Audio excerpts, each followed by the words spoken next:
Ayun na guys, sinabutan ako ni Kyle. So, hindi matapos-tapos tong pagpalit ko ng bedsheet.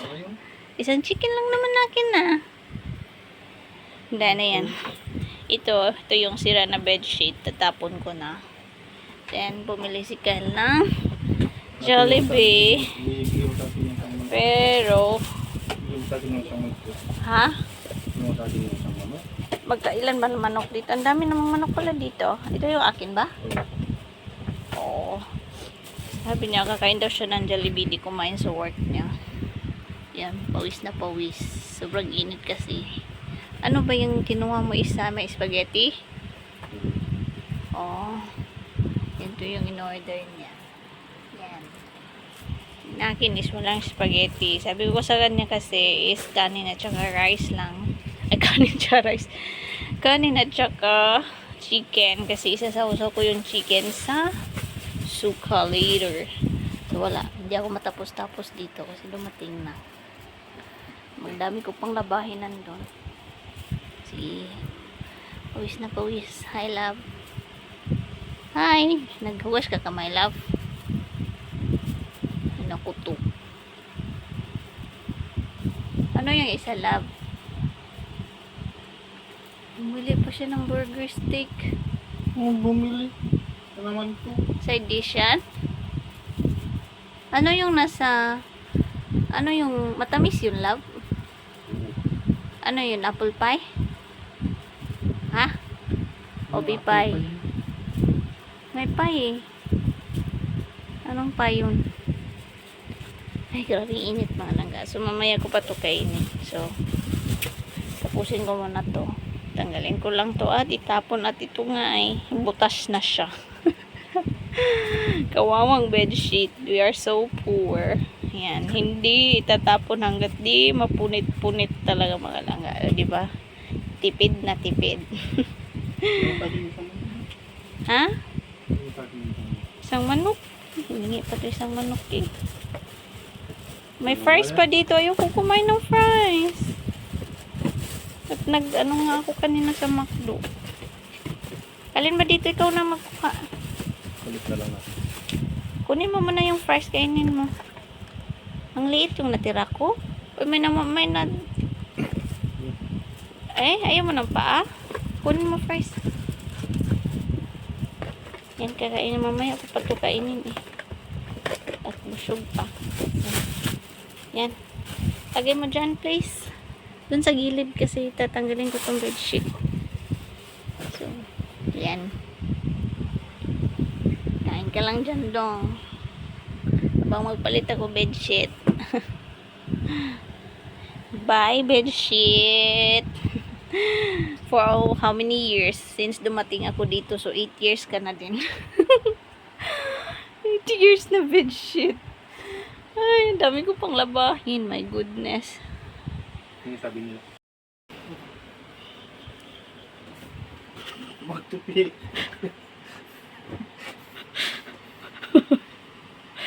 Ay, inutusan ko magtupi. And then, anong ginawa niyo? Tapos na. Ay, ayusin mo, love ko. Tapusin mo, love ko. Inutusan ko magtupi. Nila, pumutak natin nila ngayon dito. Ito si hubadiro ko. And then, sige na lang.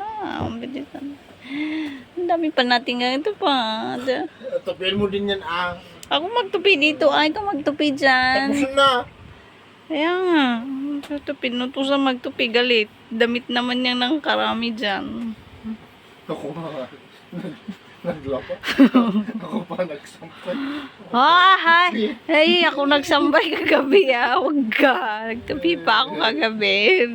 Nagwinta na to eh. Ito pa. Pa Ay. nagsampay kahapon. Ito si Mr. na hubadiro. Kaya ako. Tupi mo na kami mga langga.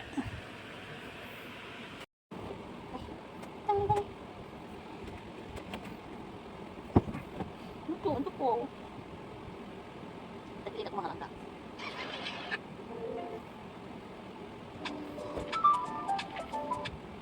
Sabi niya mga langga. Hindi mainit kayo. Huwag daw mamas.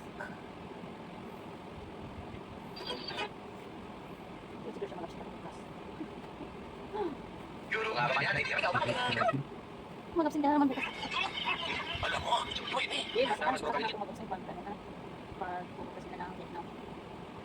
Wala. Sa 20 to 25, sa Vietnam sila. Pwede. Ba't sila? Sa sila hindi. Sa sila hindi. Ewan ko ba. Ayaw si mama. Ha? Ewan ko si sir, bakit ayaw niya kumaaw si mama? Baka may papasok siguro. Mabuti ka. Bait na si sir. Taga saan na pala sila? Tapos,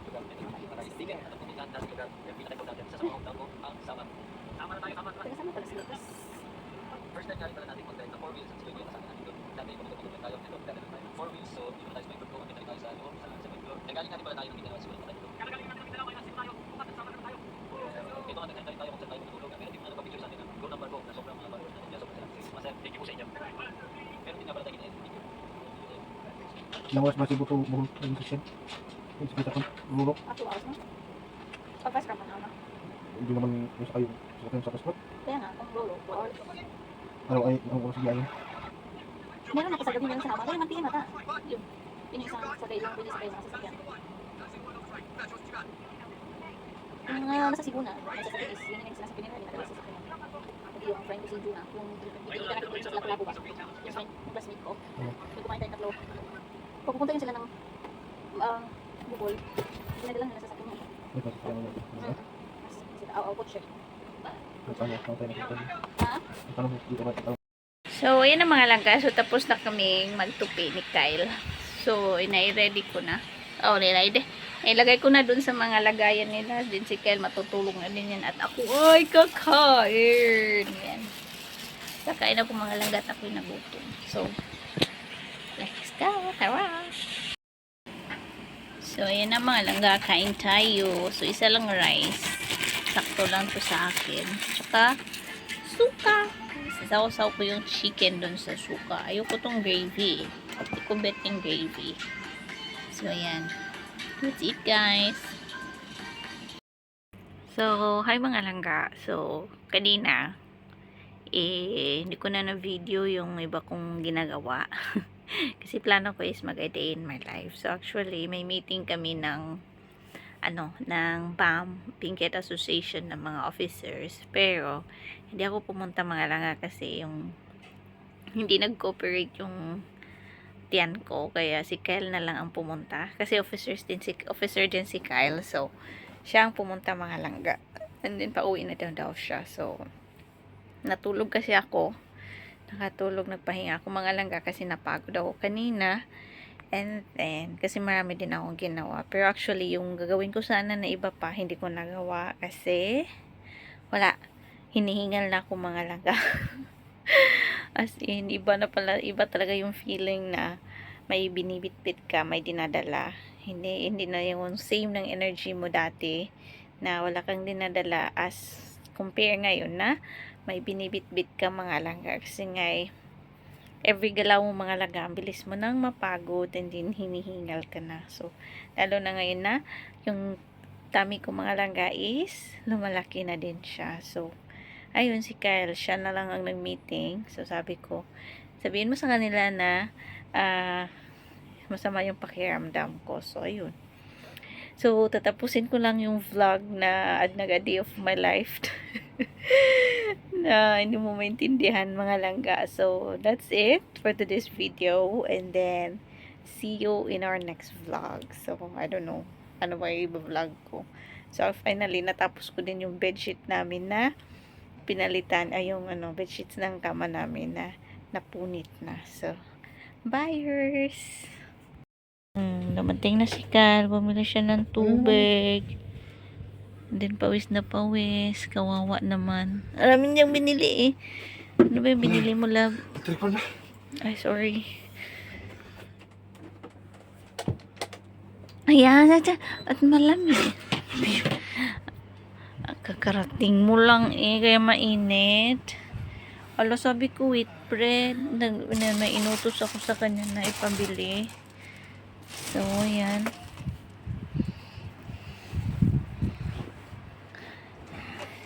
Dami kong coins na. Ano ba ito? Nagpabili pala ako sa kanya ng egg at saka bread. Yan. Yan, tubig. Uhaw na uhaw. So, ay mga langga. So, we're going to Haksa.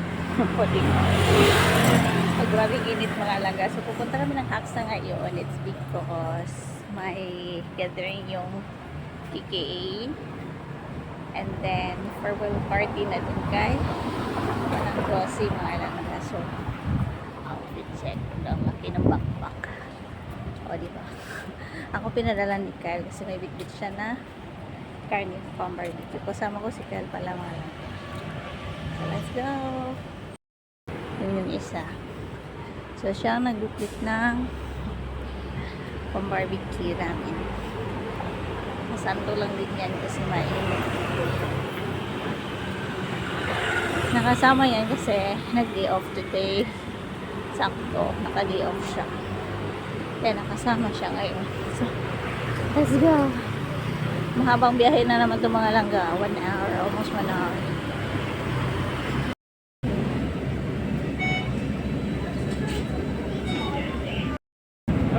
Nalilipat. Ito po. Na? So, ayan ang mga langga. So, nandito na kami sa Haksa. Karating daw, bumili mo na kami ng screen. Screen is 45. Pag-ibang mahal. 45 MOP. Diyos ko. Ay, ang init dito mga langga. So, nauna na naman yung isa. Ganito yung distance namin kapag maglalakad na maglalakad mga langga. So, dito malamig. Si Kyle na nagdala sa bag. Ako nagbitbit niyan eh. Mabigat kasi. Yeah. Oo, nakaandahan lang ako maglakad. Naihi pa ako. Panay tingin. Kapag nakasunod ako. Mabigat kasi yung bag na backpack na kasi may nilagay kong tubig at saka oranges. Kaya yun.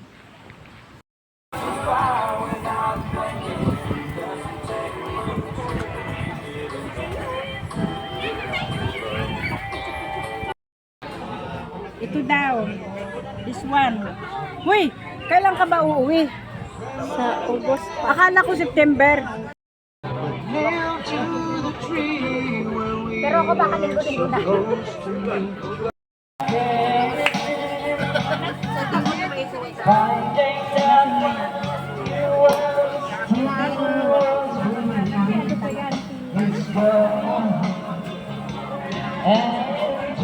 parang hindi may napaliwanag. Hindi na isang tubig.